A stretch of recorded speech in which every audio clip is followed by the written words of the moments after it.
దాసరి గారు వెళ్ళిపోయిన తర్వాత అంటే ఇప్పుడు నేను ట్రెండింగ్ టాపిక్ కోసం అడుగుతున్నానండి. ఇండస్ట్రీ పెద్దెవరు ఇట్లా అని మీలాంటి సీనియర్లు ఎంతోమంది ఉన్నారు. సరే అంటే ఇండస్ట్రీ పెద్ద అనుకునేటప్పుడు మీడియా పరంగా ఏదో ఒకవైపు చిరంజీవి గారు ఆయన డిగ్రీ అంటే ఆయన స్టేచర్ని దాన్ని నేను కాదంటలేదండి. ఆయన ఒక అద్భుతమైన గొప్ప వ్యక్తి. అలాగే అట్ ద సేమ్ టైం నటుడిగా ప్రూవ్ చేసుకున్న నిర్మాతగా ప్రూవ్ చేసుకున్న మోహన్ బాబు గారు.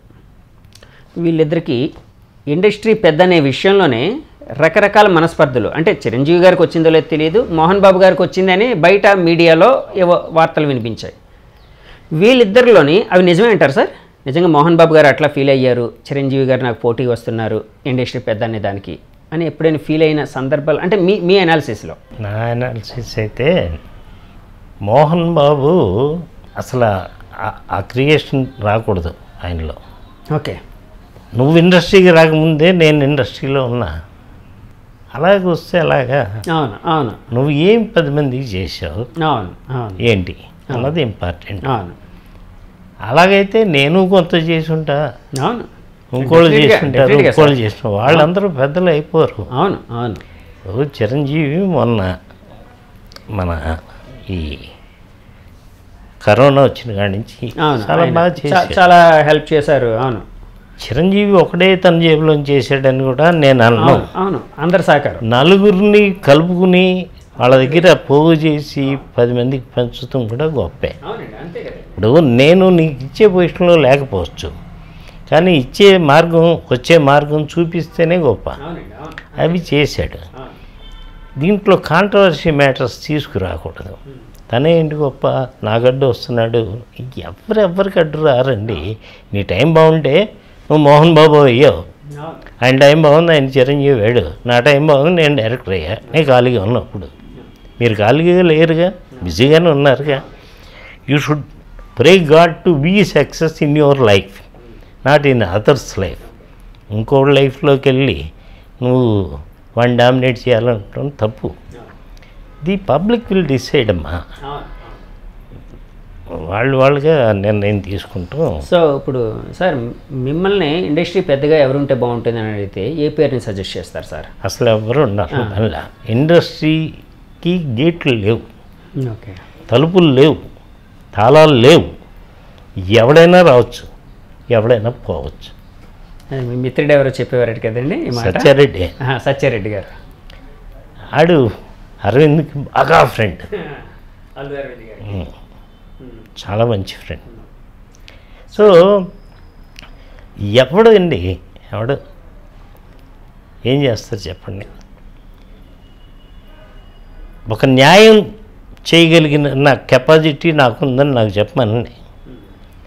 ఇప్పుడు ఇదే ఇండస్ట్రీలో నా కథను కాపీ కొట్టాడు ఒకడు వస్తాడు, ఆ కథను కాపీ కొట్టాల్సిన పని ఏంటంటాడు వీళ్ళిద్దరూ కూర్చుంటారు, ఏదో కలిసిని దీనికి పరిష్కారం కాంపన్సేషన్ ఏదో డబ్బు ఇప్పిస్తాం. అసలు ఈ డిపార్ట్మెంట్ ఆ డిపార్ట్మెంట్ డామినేట్ చేసే లెవెల్కి వెళ్ళదు. ఎందుకు వెళ్ళదంటే వాడి అవసరాలు ఉన్నాయి. వాడు లీడర్ అయినంత మాత్రాన వాడి ఇంట్లో food వెళ్ళొద్దా?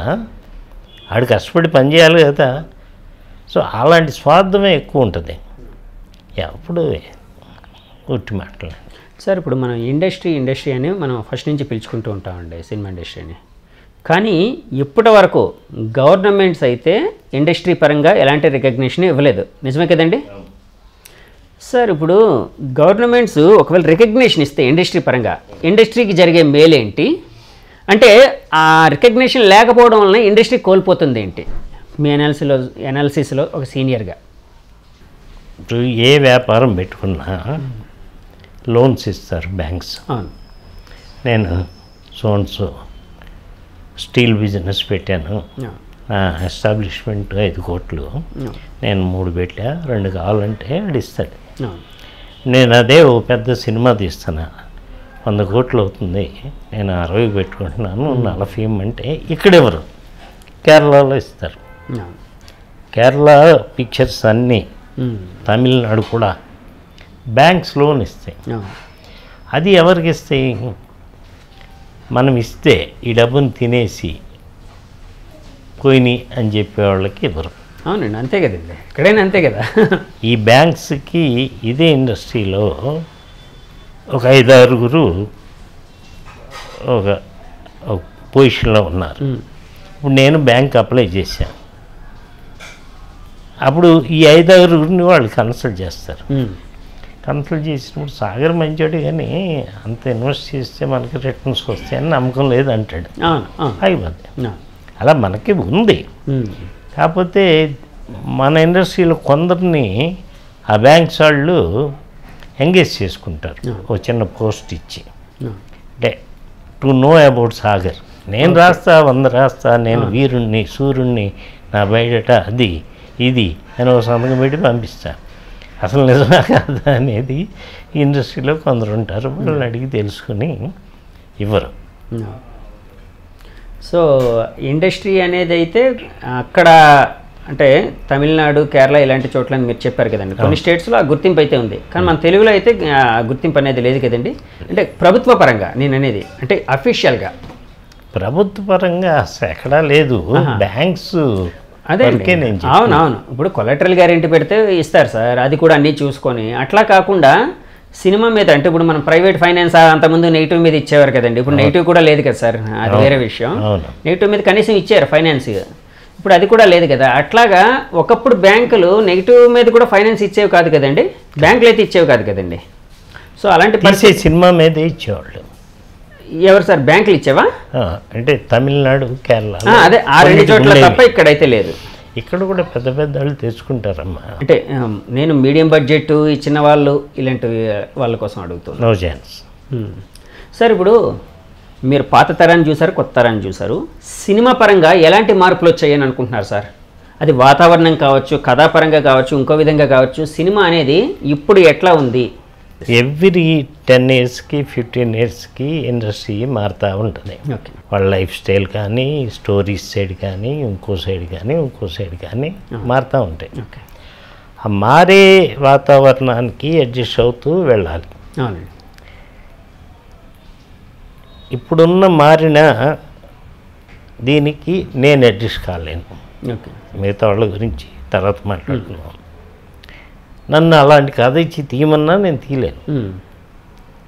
It is not my style. నీ స్టైల్లో ఏం చెప్తావో చెప్పరా అంటే అది audience not prepare to see. So అలాంటప్పుడు మనం యూనివర్సల్ సబ్జెక్ట్స్ని ప్లాన్ చేసుకోవాలి. అవి ఎలా చెప్పినా వాళ్ళ హృదయాలకు అతుక్కుంటే బాగుంటాయి. రాఘవేంద్ర గారు అన్నారు, అన్నమయ్య అన్నాడు, అది యూనివర్సల్ సబ్జెక్ట్స్ బాగుంటాయి. ఇప్పుడు రాజమౌళి తీస్తున్నాడు పీరియాడికల్ మూవీస్, కల్పితాలు అన్నీ చేస్తున్నాడు, విజువల్ బ్యూటీస్ని క్రియేట్ చేస్తున్నాడు. టెక్నికల్గా మనకు అంత డెవలప్మెంట్ వచ్చింది కాబట్టి చేస్తున్నాడు. ఇట్స్ ఆల్ ఫ్రాంక్గా చెప్పాలంటే సినిమా అనేది మాయం లేదు, మంత్రం లేదు. ఇక్కడ పెట్టాను చూసుకోండి, మ్యూజిషియన్స్ ఇక్కడ చూస్తూ ఉంటాం, యంత్రజాలికలు. ఇక్కడ నుంచి అక్కడికి వెళ్ళిపోద్ది. వెళ్తుందా? నిజంగా వెళ్తాయి కదండి మనం తీసే సినిమా అంటే. అవును, అలాగే చెప్తేనే సినిమా. అవును అవును, అంతే కదండి. వాడికి తెలిసినవన్నీ నువ్వు చెప్తున్నావు అనుకో, ఆడవు, వేస్ట్. ఓకే, వాడికి తెలియని ఏమన్నా చెప్పు, బాగుంటుంది. ఓకే, అంటే ఇప్పుడు ఆ స్పీడ్ పెరిగిందంటారు. పాత తరాన్ని గమనించే వాళ్ళకి, ఇప్పుడు తరాన్ని గమనించే వాళ్ళకి, అంటే వాళ్ళు మామూలుగా ఇంటర్నల్గా అనుకునేది ఏంటంటే అప్పట్లో కొంచెం ఎథికల్గా ఉండేది, ఇండస్ట్రీ ఎథిక్స్ మీద ఆధారపడి ఉండేది, మాట మీద నడిచేది అని అప్పట్లో జరిగేది. ఇప్పుడు అది నడవట్లేదు అంటారు. నిజమే సార్? నడవదు. అప్పుడు నడిచేదండి, అప్పుడు నడిచేది. కమిట్మెంట్, ఒక మాట ఇచ్చాము అంటే అది జరిగి తీరాల్సిందే. ఎవడు అగ్రిమెంట్ చేసుకోడు సార్. సాగరు నా సినిమాకి డైరెక్ట్ చేస్తున్నాడు, నో అగ్రిమెంట్, మోరల్స్, ఎథిక్స్ అంతే. ఆర్టిస్టులు అంతే. ఇప్పుడు అది లేనే లేదు కదండి. ఇప్పుడు అంతా పేపర్ మీద ఉండాల్సిందే. పేపర్ మీద పొద్దున కోర్టుకు వెళ్ళచ్చు, లేకపోతే లీగల్గా పోరాడచ్చు ఏదైనా అన్యాయం జరిగితే. అంతే కదండి. అంతే. సో ఆ విధంగా చేంజ్ వచ్చింది సార్. అలాగే ఇప్పుడు దర్శకులు అంటే ఒక రాజమౌళి కావచ్చు, ఒక పూరి జగన్నాథ్ కావచ్చు, అలాగే మీ శిష్యుడు వినాయక్ గారు కావచ్చు, ఒక త్రివిక్రమ్ కావచ్చు, వీళ్ళు తీసే సినిమాల మీద అంటే ఒక పాత సీనియర్ దర్శకుడిగా మీ ఒపీనియన్ ఏంటి సార్? అంటే వాళ్ళు ఎలా తీస్తున్నారని, ఇంకా ఎలా చేస్తే బాగుంటుందని? అలా చేస్తే బాగుంటుందని మనం చెప్తే మనమే నేర్చుకుంటాంగా, అది చెప్పలేము. ఓకే. బట్ ఇప్పటిదాకా మీరు చెప్పిన పేర్లన్నీ మంచి సినిమాలు తీశారు. అంటే ప్రజలకు కావాల్సింది, ప్రొడ్యూసర్ కావాల్సింది రెండు ఉండి తీస్తామే గొప్ప. ఒక్క ప్రొడ్యూసర్ కావాల్సింది తీస్తాం సరి కాదు. It should be universal. అదే నేను ఎప్పుడు చెప్తాను. ఈ కథనే ఎందుకు తీసుకున్నావు, నాకు కొన్ని సినిమాలు తీసేవిడే తెలుసు ఇది పని చేయదని, కానీ ఆ ప్రొడ్యూసర్స్ వాళ్ళ కోరిక అది. ఏమో ఏ పూట్ల ఏ బాగుందో అడుగు తెలుసు, చేద్దాం అతని ప్రకారం అని కూడా చేసినవి ఉన్నాయి. నేను తీసిన సినిమాలు మొత్తంలో గట్టిగా చెప్పాలంటే ఒక 3 సినిమాలు, 2 సినిమాలు ఫ్లాప్స్. ఆల్మోస్ట్ అన్ని డబ్బులు వచ్చినవి, ప్రొడ్యూసర్గా డబ్బులు తీసుకొని వచ్చినవే. Very happy. వల్ల నష్టపోయిన బయర్స్ ఉండరు. అందులో నష్టపోయిన దాంట్లో మీరు ఒకరు కదా, ఒకడు. మీకు మీరే నష్టపోయారు సినిమా తీసి. 85లో ఆ డబ్బు పెద్ద డబ్బు అండి. 85లో పెద్ద డబ్బు. ఆ సినిమా తీయకుండా ఆ సినిమా డబ్బుతో ఈ ఫిలిం నగర్లో ఒక 3,000 స్క్వేర్ ఫీట్ కొనవచ్చు. అప్పుడు ఇంకా తక్కువ. నేను ఎకరా కూడా కొనేయచ్చండి సింపుల్గా. ఈ ఫిలిం నగర్ మెయిన్ రోడ్స్లో ఇవాళ ఎకరాలు కొనేయచ్చు. 7 కోట్లు 8 కోట్లు ఉంది. ఇట్లాంటి 4-5 కొనేసేయచ్చు ఆ రోజుల్లో. సో వీళ్ళైతే ఇప్పుడు ఒక మంచి జర్నీ చేస్తున్నారని మీ ఒపీనియన్ సార్. అలాగే